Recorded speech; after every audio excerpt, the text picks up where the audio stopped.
말씀은 요한복음 4장 1절에서 8절까지만 읽겠습니다. 요한복음 4장 1절에서 8절까지만 읽도록 하겠습니다. 제가 읽어드리겠습니다. 예수께서 제자를 삼고 세례를 베푸시는 것이 요한보다 많다 하는 말을 바리새인들이 들은 줄을 주께서 아신지라. 예수께서 친히 세례를 베푸신 것이 아니요 제자들이 베푼 것이라. 유대를 떠나사 다시 갈릴리로 가실새 사마리아를 통과하여야 하겠는지라. 사마리아에 있는 수가라 하는 동네에 이르시니 야곱이 그 아들 요셉에게 준 땅이 가깝고 거기 또 야곱의 우물이 있더라. 예수께서 길 가시다가 피곤하여 우물 곁에 그대로 앉으시니 때가 6시쯤 되었더라. 사마리아 여자 한 사람이 물을 기르러 왔음에 예수께서 물을 좀 달라 하시니 이는 제자들이 먹을 것을 사러 그 동네에 들어갔음이로라. 아멘. 오늘 본문은 우리가 너무나도 잘 아는 본문입니다. 우물가의 여인이라는 찬양을 통해서 우리가 그 내용을 익히 잘 알고 있는 것과 같이 우리는 이 본문을 많이 들었고 잘 알고 있는 그런 내용입니다. 우리가 먼저 들었던 설교들은 대부분 4장 1절에서 18절의 내용, 그리고 4장 20절에서 24절의 내용으로 우리는 대부분 많은 설교를 듣게 됩니다. 가늠한 여인이었던 사마리아 여인이 동네에서부터 소외되어 아무도 다니지 않는 시간인 제6시, 그러니까 가장 햇살이 따갑고 뜨거우며 모든 것을 건조시켜버리는 그 햇볕이 가장 절정에 달한 시간에 우물에 물을 기르러 왔고, 그때 예수님께서는 그 여인에게 말을 거시며 그 여인의 아픔과 과거를 치유하시며 그 여인에게 영원히 목마르지 않는 샘물을 주셨던 것처럼 우리도 그 샘물을 찾고 구해야 한다라는 것, 다른 것을 구하는 것이 아니라 그 영원히 목마르지 않는 샘물을 찾고 구해야 한다라는 내용의 설교를 많이 들었을 것입니다. 또 두 번째는 우리가 예배를 드릴 때는 영과 진리로 예배해야 한다라는 설교를 통해서 우리는 예배를 드릴 때 거룩하게 드려야 한다. 예배 드릴 때는 자세를 바로잡고 마음을 집중해서 딴 생각하지 말고 예배를 드려야 한다라는 식의 설교들을 많이 들었을 것입니다. 그런데 오늘 본문은 우리가 들어오고 잘 아는 것과 조금은 다른 이야기를 하고 있다라는 사실입니다. 그러니까 우리는 지금까지 요한복음 4장 1절에서 42절을 하나의 이야기로서 들었던 것이 아니라 서로 뚝뚝 떨어져 있는 그런 서로 다른 이야기로 살피고 들어왔다라는 것입니다. 그렇다면 과연 오늘 본문은 우리에게 무엇을 이야기하고 싶어 하는 것일까요? 이 길고 긴 사마리아 여인과 예수님의 대화를 통해서 오늘 본문은 우리에게 어떤 소리를 듣도록 하는 것일까요? 그것을 저에게 주어진 이 짧고 짧은 시간 안에 한번 찾아가 보려고 합니다. 먼저 오늘 본문은 총 3가지 상황으로 이루어져 있습니다. 첫 번째 상황은 1절에서 6절이 설명해 주는 상황으로 오늘 본문 전체의 배경을 그려주는 상황입니다. 예수님께서는 1절이 말하는 것처럼 예수께서 제자를 삼고 세례를 베푸시는 것이 요한보다 많다 하는 말을 바리새인들이 들은 줄을 아셨습니다. 그리고 그것을 알게 되셨을 때 예수님께서는 3절과 같이 유대를 떠나사 다시 갈릴리로 가시는데, 그때 4절이 기록하고 있는 것처럼 사마리아를 통과하여야 하겠는지라 라는 말씀과 같이 사마리아 지역을 거쳐서 지금 갈릴리로 가신다라는 것입니다. 그렇게 바리새인들을 피해 갈릴리로 도망가는 상황에서 예수님은 5절의 말씀과 같이 사마리아 수가라 하는 동네, 곧 야곱이 그 아들 요셉에게 준 땅에서 가깝고 6절과 같이 야곱의 우물이 있는 곳인 이 사마리아 지역의 수가성의 한 우물에 도착하게 됩니다. 그러니까 오늘 본문 4장 1절에서 6절이 그려주는 그림은 4장 전체의 배경은 예수님께서 바리새인들을 피해서 지금 도망가고 계신다라는 것입니다. 즉 예수님은 바리새인들이 요한에게 했던 것처럼 요한이 광야에서 회개의 세례를 외쳤을 때에 그 세례를 듣자마자, 그 외침을 듣자마자 모든 사람들이 요한에게 나오게 되었을 때 그 바리새인들이 사람들을 보내어서 너는 누구냐? 네가 그리스도냐? 네가 선지자냐? 네가 엘리야냐? 라고 말하면서 그렇게 수많은 그 질문들을 통해서 요한이 네가 이단이냐 아닌가를 분별하려 했던 그 바리새인들의 모습을 지금 예수님께서는 기대하고 계신다라는 것입니다. 마치 세례 요한에게 했던 것처럼 지금 바리새인들이 예수님을 향하여서 사람들을 보낼 것을 예수님은 아셨다라는 것입니다. 그래서 예수님은 지금 도망가고 계신다라는 것이죠. 무엇인가 긴박하고 시간의 촉각을 다투는 그런 상황에서 예수님은 지금 피난길에 오르셨고, 그렇게 피난길을 가시면서 이 사마리아 지역을 지나가야 하셨다라는 것입니다. 우리가 알기로 당시 유대인들은 이 사마리아 지역의 사람들을 굉장히 싫어했습니다. 싫어하다를 넘어서 증오했습니다.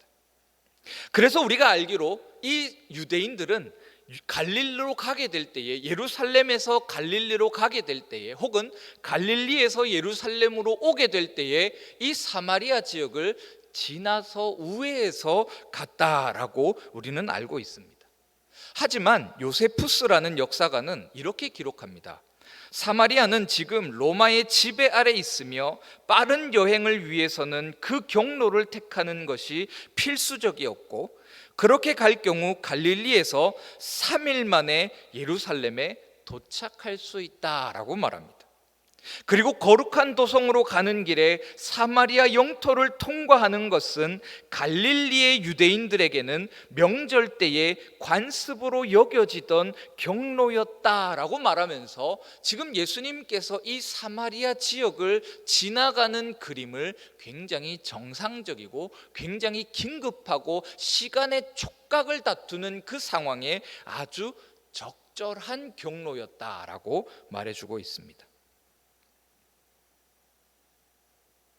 그러니까 예수님께서 사마리아 영토를 통과하는 것은 갈릴리의 유대인들에게 있어서의 정상적인 습관과 같이 예수님께서 사마리아 지역을 지나가시는 것이 이상한 행동이 아니라, 그리고 무엇인가 어색한 행동이 아니라 지극히 자연스럽고 정상적인, 그러니까 누구나 다 사용하는 그런 보편적인 경로였다라는 것이죠. 그러니까 오늘 본문은 예수님께서 지금 바리새인들을 피해서 가장 빠른 길로, 가장 최단 거리의 길을 선택하셔서 허겁지겁 도망가시며, 그러다가 잠시 지금 이 수가성의 한 우물에서 숨 좀 돌리고 계시는 그런 모습으로 비추고 있다라는 것입니다. 그런 긴박한 상황 속에서 오늘 본문은 전개되어지고 있다라는 것입니다. 두 번째 상황은 7절에서 15절이 설명해 주는 상황으로 예수님과 사마리아 여인의 모습에 역전이 일어난다라는 것입니다. 7절은 이렇게 시작합니다. 사마리아 여자 한 사람이 물을 기르러 왔음에 라고 말입니다. 그리고 예수님과 한 여인이 만나게 되는 모습이 만들어지는 이유를 오늘 본문 8절은 이렇게 설명해 주는데요, 이는 제자들이 먹을 것을 사러 그 동네에 들어갔음이러라 라는 것입니다. 그렇게 제자들이 예수님을 두고 먹을 것을 사러 갔을 때 예수님이 앉아있던 그 우물가로 한 여인이 다가오는데, 그 여인은 지금 물을 기르러 오는 사람이다라는 것입니다. 그러니까 깊은 우물에서 물을 기를 준비가 되어 있고, 물을 떠서 예수님에게 마시게 해줄 수 있는 그릇도 가진 사람이 지금 그 한 여인이다라는 것입니다. 그래서 예수님은 그 여인을 보시고 나에게 물을 좀 달라라고 7절과 같이 말씀하셨고, 여인은 구절과 같이 당신은 유대인이면서 남자이고 나는 사마리아인이면서 여인인데 어찌 당신이 나에게 물을 달라 합니까? 라고 말하면서 당시 유대인과 사마리아인들의 관계를 고려해 볼 때, 그리고 당시에 남자와 여자라는 관계를 이해해 볼 때 굉장히 지극히 정상적이고 보편적인 반응을 이 사마리아 여인은 나타낸다라는 것입니다. 그러자 이런 사마리아 여인의 대답에 예수님께서는 조금 이상한 말을 남기십니다. 내가 만일 하나님의 선물과 또 내게 물 좀 달라 하는 이가 누구인 줄 알았더라면 내가 그에게 구하였을 것이요 그가 생수를 내게 주었으리라 라고 대답하십니다. 분명 사마리아 여인은 앞에서 물을 좀 달라라고 하는 그 예수님의 요청에 나는 유대인이 싫어하는, 유대인인 당신들이 싫어하는 사마리아 사람으로서 당신과 나는 상종할 수 없는 그런 관계입니다. 그러니까 나는 당신에게 물을 주는 것을 흔쾌히 수락하지 않습니다. 주기 싫습니다 라고 대답했다라는 사실입니다. 그러자 예수님은 갑자기 하나님의 선물과 또 내게 물 좀 달라 하는 이가 누구인 줄 알았더라면 내가 그에게 구하였을 것이요 그가 생수를 내게 주었으리라 라고 대답한다라는 것입니다. 그러니까 지금 예수님의 말을 조금 뒤집어서 이해해 보면 하나님께서 주시는 선물과 그 선물을 가진 나, 예수님, 그 예수님을 사마리아 여인이 알아보지 못하여서 지금 물을 주지 않는다라는 것입니다. 그리고 그것을 넘어서 예수님께서는 그 여인에게 물을 주지 않는 것을 넘어서 예수님 자신이 주실 생수를 그 여인이 구하지 않는 것을 지금 나무라신다라는 것입니다. 이상하지 않습니까? 물 좀 달라 하셔놓고 갑자기 물을 줄 수 있는 자에게 왜 물을 구하지 않느냐라고 꾸짖으시니 말입니다.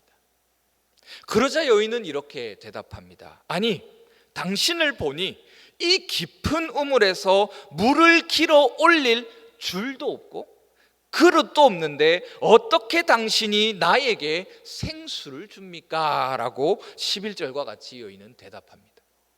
그러면서 여인은 대뜸 예수님에게 우리 조상 야곱이 이 우물을 우리에게 주셨고 또 여기서 자기와 자기 아들들과 짐승이 다 마셨는데 지금 당신이 그 야곱보다 더 큰 자입니까? 라고 질문합니다.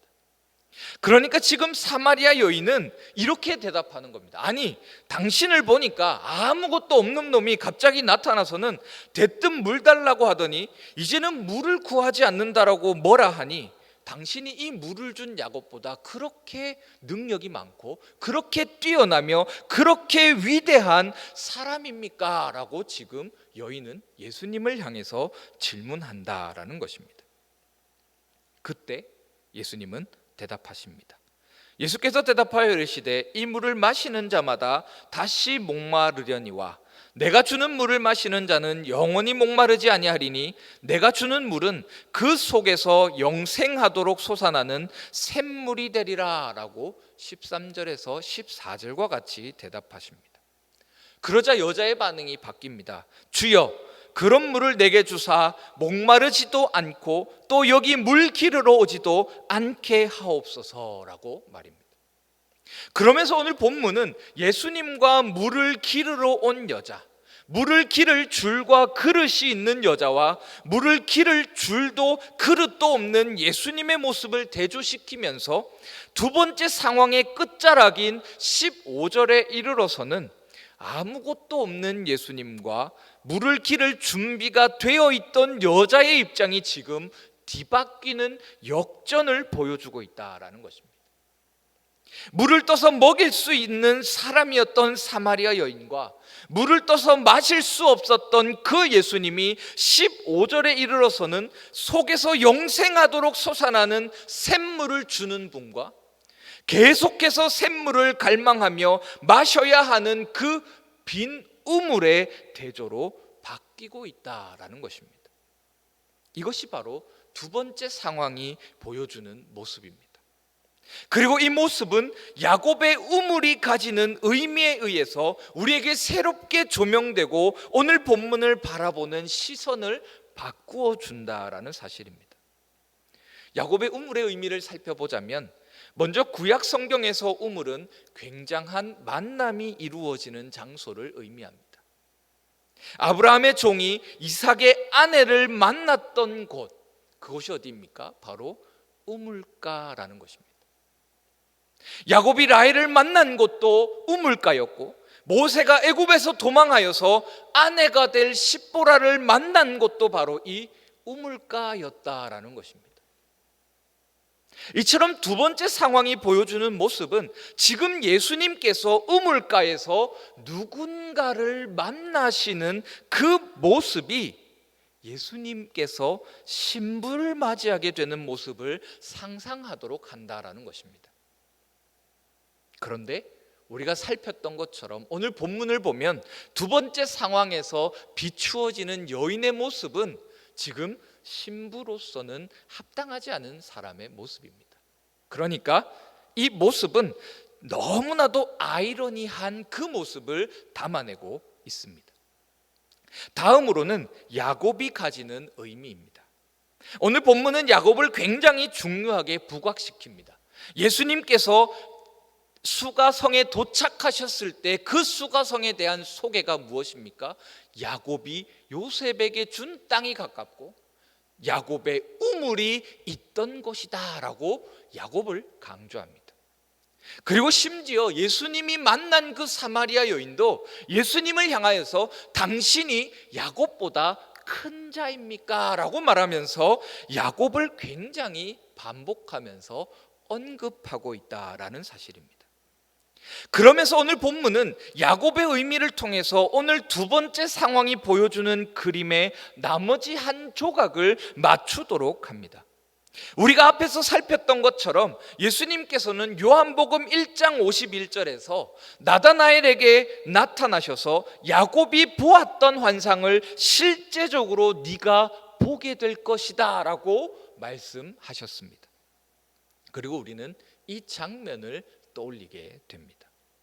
즉 예수님은 지금 야곱이 자신의 형 에서를 피해 하란으로 도망갈 때에 해는 지고 더 이상 갈 수 없어 그 자리에서 잠에 들려고 했을 때 그때 보게 되었던 그 환상, 하늘과 땅이 사닥다리로 연결되어서 천사가 오르락 내리락 하는 그 모습, 그리고 그 사닥다리 위에서 하나님께서 야곱을 향해서 말씀하시는 그 말씀, 나는 여호와니 너의 조부 아브라함의 하나님이요 이삭의 하나님이라.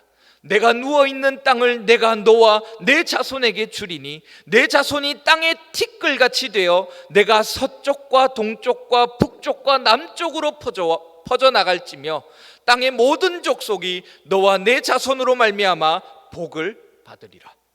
내가 너와 함께 있어 내가 어디로 가든지 너를 지키며 너를 이끌어 이 땅으로 돌아오게 할지라. 내가 내게 허락한 것을 다 이루기까지 너를 떠나지 아니하리라 하신지라 라는 그 약속의 말씀을 지금 예수님께서 자신을 통해서 이루시겠다라고 지금 말씀하고 계신다라는 것입니다. 그러니까 지금 예수님께서 야곱의 우물에서 사마리아 여인을 맞이하신 모습은 나다니엘을 부르신 그 장면과 똑같은 모습, 곧 예수님의 제자를 부르시는 장면을 그려주고 있다는 것입니다. 그리고 예수님께서 제자를 부르시는 그 모습은 예수님께서 사마리아 여인을 부르시면서 그녀를 자신의 신부로 맞이하는 모습, 그 여인이 어떤 사정으로 인하여 아무도 없이 홀로 우물을 맞이하러 왔던지, 어떤 일로 그녀가 5 남편이 있었고 지금 남자와 살아가지만 남편이 아니라 고백하게 되는지 본문이 명확하게 그것을 설명해 주지는 않지만, 그럼에도 불구하고 오늘 본문은 예수님께서 그런 그녀를 자신의 신부로 맞이하시면서 나다나엘에게 말씀하셨던 그 약속, 야곱이 자신의 어려움 속에서 받았던 그 고백을 예수님께서 사마리아 여인에게 말씀하고 계신다라는 것입니다. 이것이 두 번째 상황이 보여주는 그림입니다. 세 번째 상황은 16절에서 26절이 설명해 주는 상황으로 이스라엘과 사마리아의 예배의 역전을 보여줍니다. 19절에서 여인은 예수님을 향해서 이렇게 말합니다. 주여, 내가 보니 선지자로소이다 라고 말입니다. 그러면서 세 번째 상황은 예수님과 사마리아 여인이 나누는 예배에 대한 대화를 들려줍니다. 사마리아 여인은 예수님을 향해서 20절과 같이 우리 조상들은 이 산에서 예배하였는데 당신들의 말은 예배할 곳이 예루살렘에 있다 하더이다 라고 말하면서 이 세 번째 상황은 시작됩니다.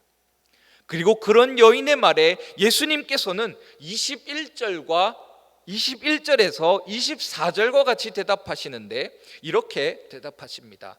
예수께서 이르시되 여자여, 내 말을 믿으라. 이 산에서도 말고 예루살렘에서도 말고 너희가 아버지께 예배할 때가 이르리라. 너희는 알지 못하는 것을 예배하고 우리는 아는 것을 예배하노니 이는 구원이 유대인에게서 남이라. 아버지께 참되게 예배하는 자들은 영과 진리로 예배할 때가 오나니 곧 이때라. 아버지께서는 자기에게 이렇게 예배하는 자들을 찾으시느니라. 하나님은 영이시니 예배하는 자가 영과 진리로 예배할지니라 라고 예수님은 대답하십니다.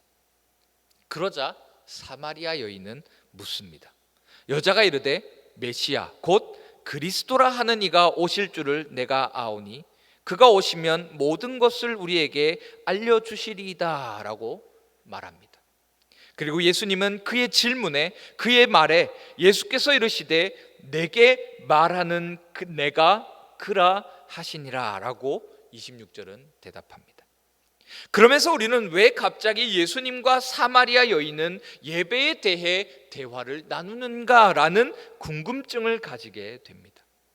그리고 이에 대한 힌트로 오늘 본문 19절 앞부분인 16절에서 18절은 왜 여인이 이런 말을 하게 되었는가에 대한 단서를 주는데 그것은 바로 예수님께서 그 여인의 속사정을 꿰뚫어 보셨다라는 사실입니다. 이 모습은 우리가 너무나도 잘 알고 있는 내용에서 다시 한번 더 보여지는 모습입니다. 그것은 바로 요한복음 3장 1절에서 21절에서 예수님께서 니고데모에 대한 그 이야기가 기록되어 있는 본문 앞부분에 등장하는데요. 요한복음 2장 23절에서 25절입니다. 요한복음 2장 23절에서 25절은 예수님께서 사람의 속마음을 아신다라는 본문의 내용을 담고 있습니다. 즉 지금 16절에서 26절은 두 번째 상황을 통해서 예수님과 사마리아 여인의 상황이 야곱의 우물을 통해서 역전되는 것을 보였다면 세 번째 상황을 통해서 예수님께서는 사마리아 여인을 제자로 부르시고 제자로 삼으시겠다라고 보여줍니다. 이는 39절에서 41절의 모습을 통해서도 드러나게 됩니다. 이것을 다르게 말하면 앞에서 계속 전개되어 온 표현에 따르면 바로 사마리아 여인을 자신의 신부로 맞이하시겠다라는 것입니다. 예수님께서는 지금 어떤 이유에서건 홀로 우물가에 나온 여인, 그리고 그 여인을 통해서 연결되어지는 모든 사마리아 지역의 수가성 사람들을 자신의 제자로 삼으시고 자신의 나라를 살아가는 자들로 부르시겠다라는 것입니다. 그리고 그 일이 어떤 사건을 통해서 일어나게 되는데 그 사건을 바로 오늘 본문은 예배로 소개하고 있다라는 것이죠. 세 번째 상황에서 중요하게 다루어지는 것은 바로 예배입니다. 그러면서 오늘 본문은 예배가 무엇인가? 그것을 고민하게 만듭니다. 왜냐하면 물을 통해서 공급되어지는 그 생명이 오늘 본문에서는 예배로 전환되어서 설명되어지고 있기 때문입니다. 그러니까 예배라는 것이 사실은 예수님께서 신부를 맞이하는 잔치이고, 그 잔치를 통해서 사마리아 여인은 예수님의 신부로 맞이되었다라는 것이죠. 따라서 오늘 본문의 세 번째 상황은 요한복음 2장의 가나 혼인잔치의 이미지를 떠올리게 합니다. 물과 같은 역할을 감당하는 포도주가 떨어졌던 그 상황에서 예수님께서 신랑의 역할, 그러니까 신랑이 책임지고 챙겼어야 하는 그 포도주를 누가 대신 만들어서 제공해주며 그 잔치를 성공적으로 이끌어갑니까? 바로 예수님께서 물을 포도주로 바꾸시며 그 망해가던 잔치를 승리의 잔치로, 기쁨의 잔치로 이끌어갔던 그 모습을 지금 오버랩 하면서 지금 그 잔치의 모습이 바로 이 여인의 그 빈 우물을 채우시는 그 예수님의 모습으로 그려내고 있다라는 것이죠. 그리고 그렇게 빈 우물이 채워지는 그 순간이 언제이겠습니까? 바로 오늘 본문 23절에서 24절은 말하기를 영과 진리로 예배할 때라고 말합니다. 오늘 본문 23절에서 24절은 우리에게 예배가 무엇인가를 가르치는데, 그것은 바로 예배란 우리의 어떤 공로나 행위로 채우는 것이 아니라 내 입맛에 맞을 때 은혜 받았다라고 말하는 그런 평가의 대상이 아니라 그저 잔치 가운데 초청받은 자로서 그 잔치를 준비하고 그 잔치를 풍요롭게 하는 그 신랑의 열심과 그 신랑의 능력으로 그 잔치를 즐기며 참여하게 되는 것, 그것을 바로 예배라고 가르친다라는 것입니다. 즉 예배라는 것은 나의 감정과 나의 기분, 나의 필요가 채워질 때 우리가 감격이 있으니까 은혜 받았습니다 라고 말하는 것이 아니라, 하나님께서 준비하시고 부르신 그 잔치, 초청하시며 누리게 하시는 그 사랑과 그 은혜, 그 말씀으로 인하여서 그 자체로 이미 충분하게 충만한 은혜가 임하고 있는 것이다 라는 것입니다. 이것이 바로 세 번째 상황이 보여주는 모습입니다. 따라서 예배에 참여하는 모든 사람은, 성령의 임재를 통하여 예배 가운데 서게 되는 모든 자들은 이미 은혜를 누리는 자들이요, 하나님께서 우리에게 말씀을 통하여서 약속하신 그 언약을 기대하고 그 언약 앞에 내 삶을 의지하며 살아가야 할 일만이 남아있는 자들이라는 것을 증명하는 것이다 라는 것입니다. 오늘 본문은 우물이라는 매개체를 통해서 예수님과 사마리아 여인을 비롯한 사마리아 전 지역이 예수님의 신부가 되고, 그렇게 맺어진 신랑과 신부의 관계가 예배라는 잔치를 통해서 확정되며 부부가 되었음을 선고하는 역할을 하게 된다라는 것을 보여줍니다. 그리고 그렇게 예수님이라는 신랑을 맞이한 사마리아 여인은 28절에서 30절의 말씀과 같이 여자가 물동이를 버려두고 동네로 들어가서 사람들에게 이르되, 내가 행한 모든 일을 내게 말한 사람을 와서 보라, 이는 그리스도가 아니냐 하니, 그들이 동네에서 나와 예수께서 오더라라는 말씀과 같이 자신의 그 기쁨의 잔치를 위해서 자신이 지금 물을 길어내기 위해 챙겨왔던, 준비해왔던 그 모든 것을 버리고 동네로 뛰어 들어가는 그 여인의 모습을 우리는 보게 된다라는 것입니다. 바로 우리가 예배를 드린다라는 것은 이처럼 굉장히 큰 신학적 의미를 담고 있습니다.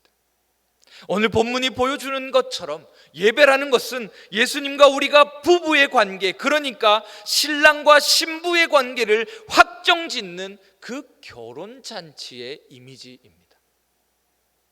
그래서 바울은 빌립보서를 통해서 너희가 예배를 드릴 때마다 내가 너희의 그 예배 위에 전제로 더하여 질지라도 나는 기뻐하노라 라고 고백하게 되었다라는 것이죠.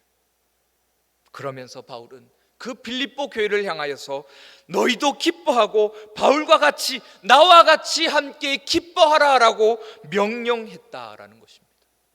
이 시간 예배를 통하여 우리의 빈 우물이 채워지며 우리의 존재가 역전되는 그 역사를 경험하시는 신부들이 되시기를 소원합니다.